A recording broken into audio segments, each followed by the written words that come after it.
प्रचंड जीत भारतीय जनता पार्टी को मिली। दिल्ली ने भर भर के आशीर्वाद दिया और मैं भी आज इस सदन में दिल्ली की जनता को इस सदन के माध्यम से ये बताना चाहती हूं कि जो जो संकल्प पत्र में वायदे दिल्ली की जनता के साथ किए गए हैं, जब तक वो पूरे नहीं होंगे मैं और मेरी पूरी टीम चैन की सांस नहीं लेंगे। दृढ़ संकल्प है, पूरी समर्पण के साथ, एक निष्ठा के साथ, उत्साह के साथ दिल्ली में काम करना है। वो लोग जो पहले इस सदन का उपयोग केवल और केवल माननीय उपराज्यपाल जी को, माननीय प्रधानमंत्री जी को आपत्तिजनक, अपमानजनक, अभद्र शब्दों का इस्तेमाल करते हुए इस सदन का उपयोग करते थे, आज इस सदन का उपयोग दिल्ली की जनता की भलाई के लिए, योजनाएं बनाने के लिए, उनके क्रियान्वयन के लिए और दिल्ली को विकसित दिल्ली बनाने के लिए इसका उपयोग होने वाला है। माननीय अध्यक्ष जी, आज आपके माध्यम से मैं ये कहना चाहती हूँ, 20 तारीख को जब शपथ ग्रहण हुआ, उसी दिन एक एक पल का उपयोग करते हुए हमने कोई विजय उत्सव मनाने के लिए नहीं निकल पड़े। हम आए सचिवालय में, हमारी पूरी टीम ने अपना ऑफिस का कार्यभार संभाला। हमने पहली कैबिनेट की मीटिंग पहले दिन, शपथ वाले दिन ही करी और जिसके कारण से पिछली सरकार के कारण से लंबित आयुष्मान योजना को हमने पहली कैबिनेट मीटिंग में पास किया। हम घर नहीं गए कि मिठाई खानी है, खिलानी है, ढोल बजाने हैं। हम लोग उस दिन पूरा दिन अलग अलग विभागों की मीटिंगों में लगे रहे।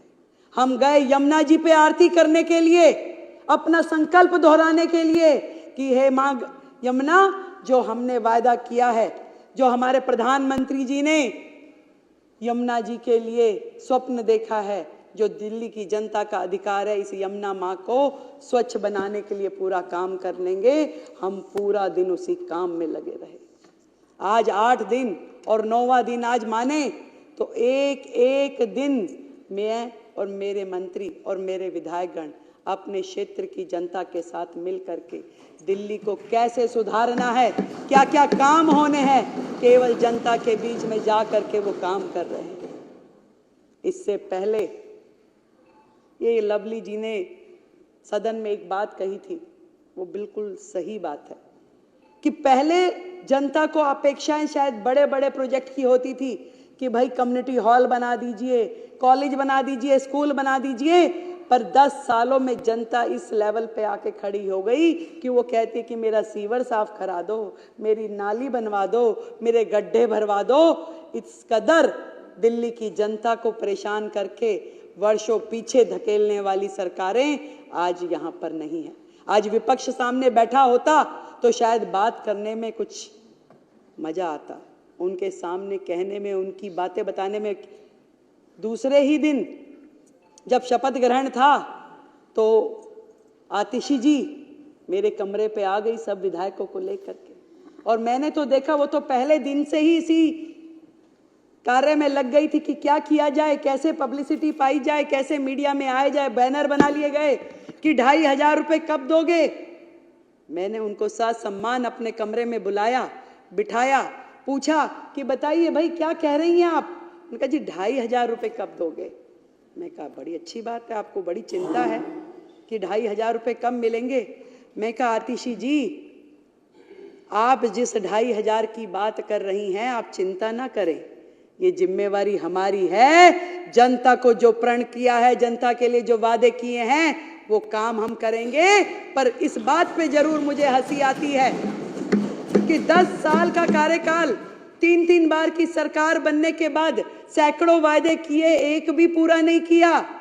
और उसके बाद उनकी इतनी हिम्मत हो जाती है कि हमसे आके पूछते हैं कि ये कब होगा।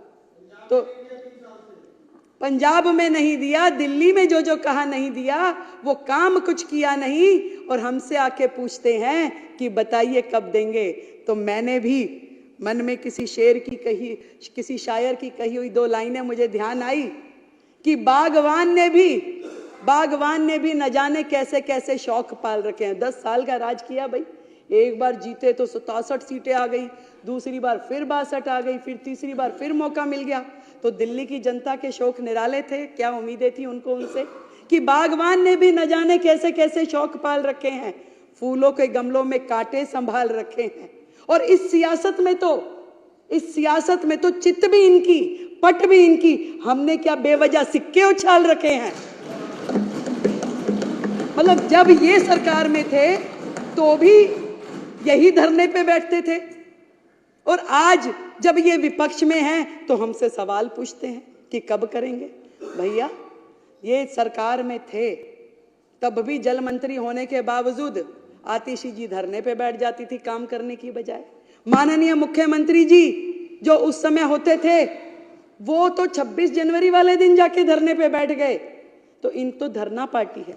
इन्होंने अपने कार्यकाल में केवल प्रेस कॉन्फ्रेंस, केवल बाइट देना, केवल इंस्टाग्राम ट्विटर पे पोस्टेड डालना और मनगढ़ंत कहानियां बनाना, इसके अलावा किया क्या है?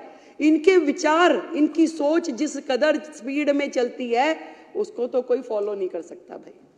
वो तो यमुना जी में जहर डाल देंगे, इस जन्म में तो जिता नहीं सकते, हरा नहीं सकते, ऐसी ऐसी बात करने वाले, घमंड से भरे हुए, अहंकार से भरे हुए। घमंड और अहंकार तो रावण का भी नहीं चला, तो ये क्या चीज थे? जनता ने एक बार में दिखा दिया कि जनता जब चाहती है तो सर पे भी बिठाती है, और जनता के दिल में से उतर जाओ तो वो सड़क पे भी ला देती है। तो धरने की पार्टी फिर से धरने पे जा बैठी। मैं तो कहती हूँ ये जनता का काम है, जनता ने जो किया है वो उनको समझना पड़ेगा। चैलेंजेस बहुत हैं, बहुत सारी कठिनाइयां हैं, और मैं तो इतना समझ पाई कि जो आतिशी जी बार बार कह रही थी कि कब देंगे कब देंगे, क्योंकि उन्हें पता है कि वो जो सिस्टम छोड़ के गई हैं, जो खजाने खाली करके गई है, वो भी ये सोचती है देंगे कैसे, जरा पूछे तो सही कब देंगे।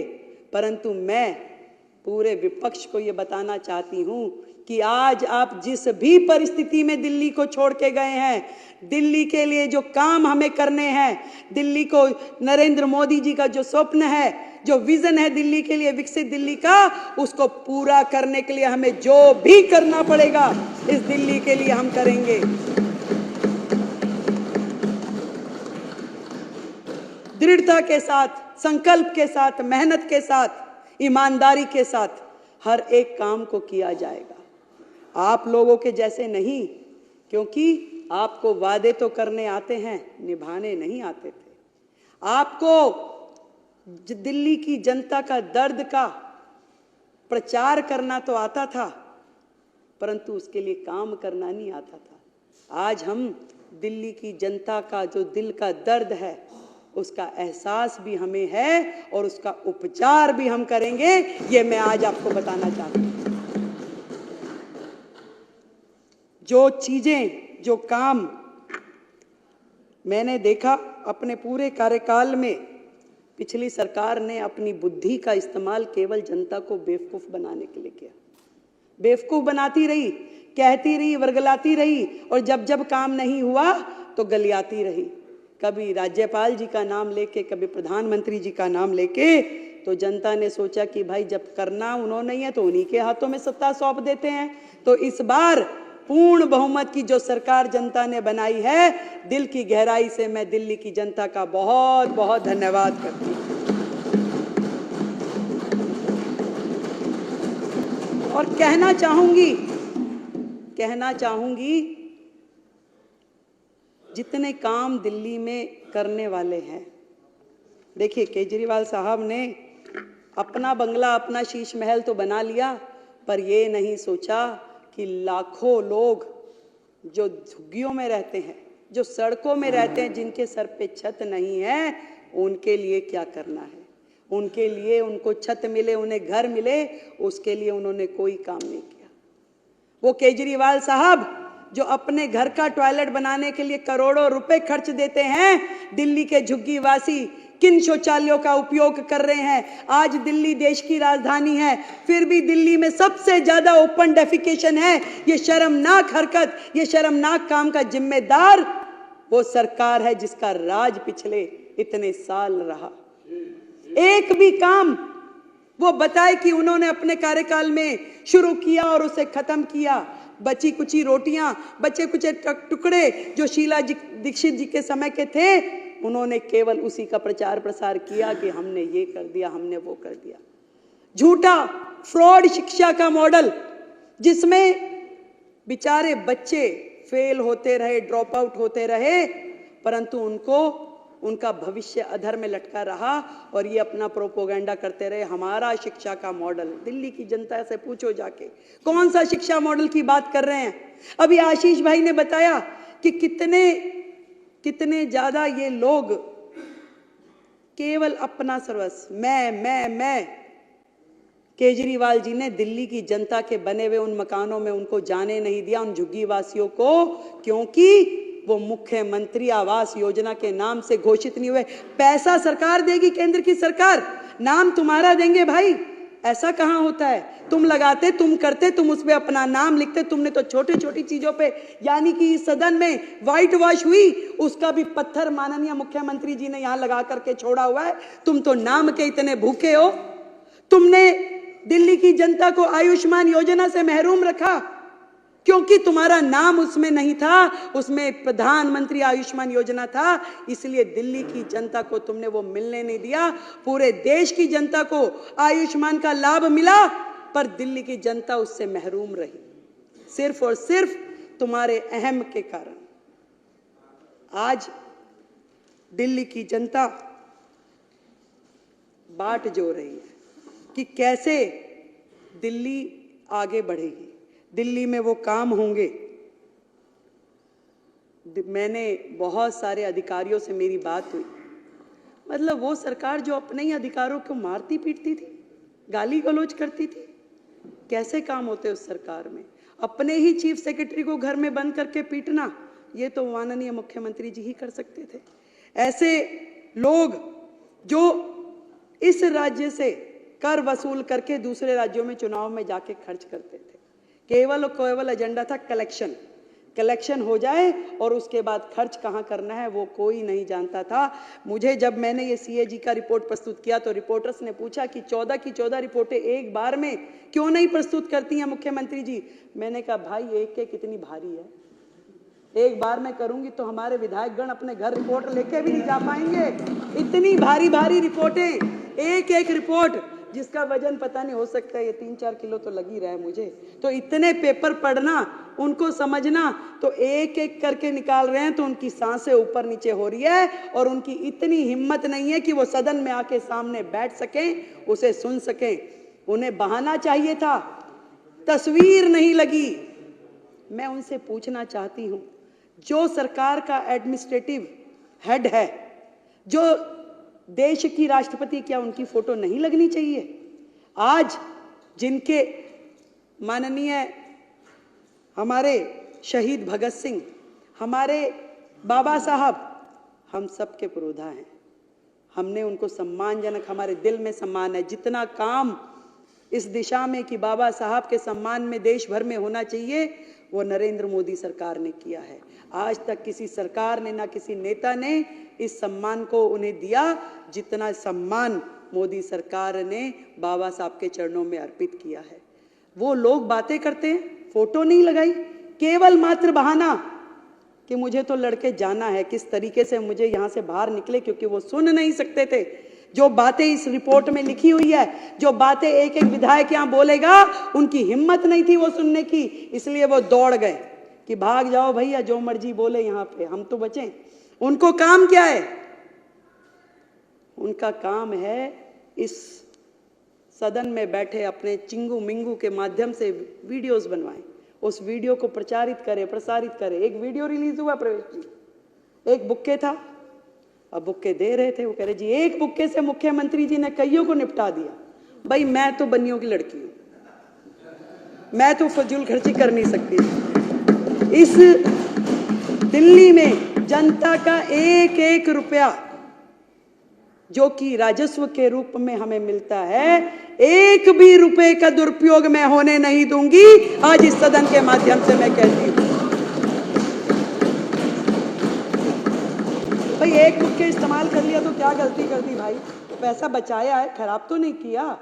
और ये भी बताना चाहूंगी कि जो भी लोग इस लूटपाट में, भ्रष्टाचार में लिप्त थे, एक भी व्यक्ति को छोड़ेंगे नहीं, एक एक पाई का जवाब देना पड़ेगा।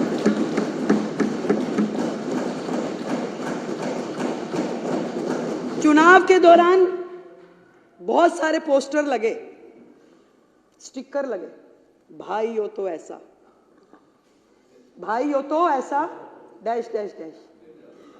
ऐसा भाई जिसने दिल्ली की बहनों के परिवार बर्बाद कर दिए, घर बर्बाद कर दिए, एक के साथ एक फ्री देने वाला तो सर एक ही मुख्यमंत्री है पूरे के पूरे देश में।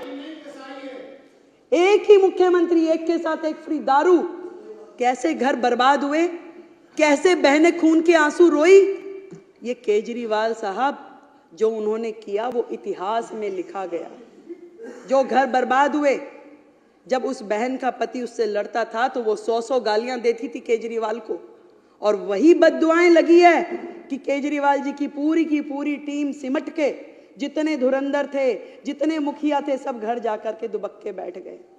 दिल्ली की जनता, दिल्ली की बहनें, उनकी बद्दुआएं उन्हें लगी।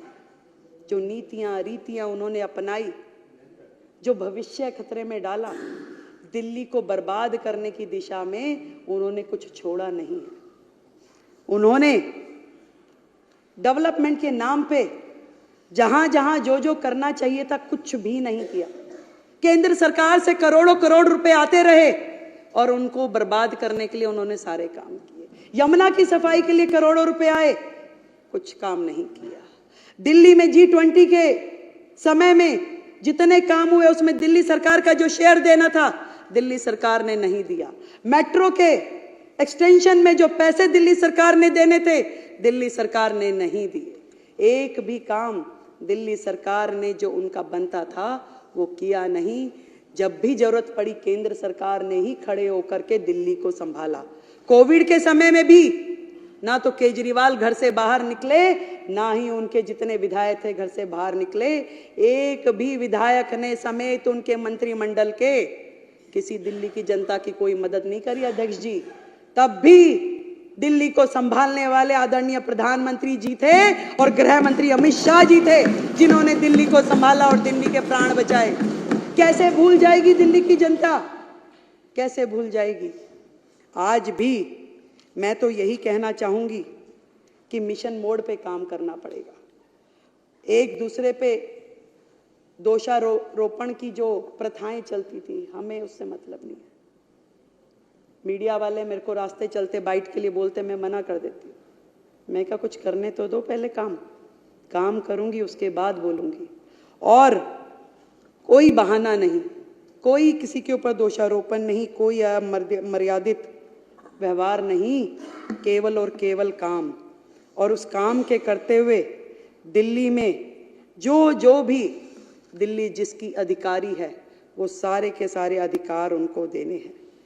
यहाँ तक कि MCD का जो शेयर हमारा बनता है, आज इस सदन के माध्यम से मैं कहना चाहती हूँ कि 192 करोड़ रुपए जो दिल्ली नगर निगम का शेयर है वो हमने उनको ट्रांसफर करवा दिया। दिल्ली की जनता को बातों की सफाई, हाथ की सफाई नहीं चाहिए, दिल्ली को दिल्ली की सफाई चाहिए। इसलिए हम नगर निगम को पूरा का पूरा स्पेस देंगे कि वो जो काम उनके हैं उस काम को करने के लिए जो भी हमारी तरफ से हमारी जिम्मेवारी बनती है वो जरूर हम उनको करके देंगे, कहीं पे भी कोई कमी रखेंगे नहीं। और यहाँ तक कि पहले भी केंद्र सरकार ने पूरी मदद दिल्ली नगर निगम की भी की और दिल्ली सरकार की भी की। ये तो इनके मन में, इनकी नीयत और नीति दोनों ही भ्रष्ट थी।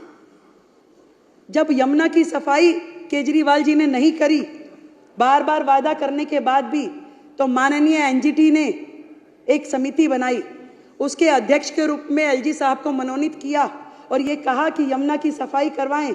तो केजरीवाल साहब को डर लग गया, उन्हें लगा कि अरे ये काम हो जाएगा और मैं तो मैं तो रह जाऊंगा कि दिल्ली की जनता कहेगी देखिए वायदा आपने किया था, काम एलजी साहब कर रहे हैं। तुरंत उन्होंने स्टे ले लिया, सुप्रीम कोर्ट चले गए। पहली सरकार होगी जो अपने राज्य में काम होने के खिलाफ जाकर के स्टे ले ले, और उन्होंने यमुना की सफाई होने नहीं दी। यही सेम काम उन्होंने, जब पहाड़, कूड़े के पहाड़ हटने चाहिए और वो कुछ नहीं कर पा रहे थे, तो एनजीटी ने समिति बना करके एलजी महोदय को अध्यक्ष बनाया, कहा कि ये पहाड़ हटने चाहिए, ये काम होना चाहिए। और हमारी केंद्र की सरकार ने, हमारे नितिन गडकरी जी ने NHAI के माध्यम से जितना भी यहाँ पे वेस्ट था उसको ले जा के सड़कों, जो नई सड़कें बन रही थी उसमें उसको यूज किया, और बहुत बड़ा एरिया खाली होता गया, चलता गया, परंतु उनको ये भी सुहाया नहीं। और केजरीवाल साहब ने वहां पर भी कोर्ट में जाके स्टे ले लिया कि ये काम भी दिल्ली में होना नहीं चाहिए। कितने शर्म की बात है कि दिल्ली का विकास उनकी प्रायोरिटीज में था ही नहीं। वो एक रिमोट से कई सरकारें चलाना चाहते थे, कभी पंजाब की, कभी दिल्ली की, और कभी अन्य अन्य राज्यों में जाकर के गोवा भी मैं ही चलाऊंगा, यूपी भी मैं ही देखूंगा, हरियाणा भी मैं ही करूंगा। ऐसा महत्वाकांक्षी व्यक्ति दिल्ली के भाग्य में लिखा था, अच्छा हुआ छूट गया। आदरणीय प्रधानमंत्री जी ने जिस प्रकार से national mission for clean Ganga को करते हुए पूरी गंगा को साफ किया, और इस बार कुंभ के, इस महाकुंभ में 60 करोड़ से अधिक लोगों ने स्नान किया। कितनी बड़ी बात है, जब गंगा जी साफ हो सकती है, करोड़ों लोग उसमें स्नान कर सकते हैं, उसका आचमन कर सकते हैं। यमुना जी यदि साफ नहीं हो पाई तो केवल और केवल इस सरकार के कारण, इनकी नीतियों के कारण, इनकी बेईमानी के कारण। और यमुना जी साफ होगी।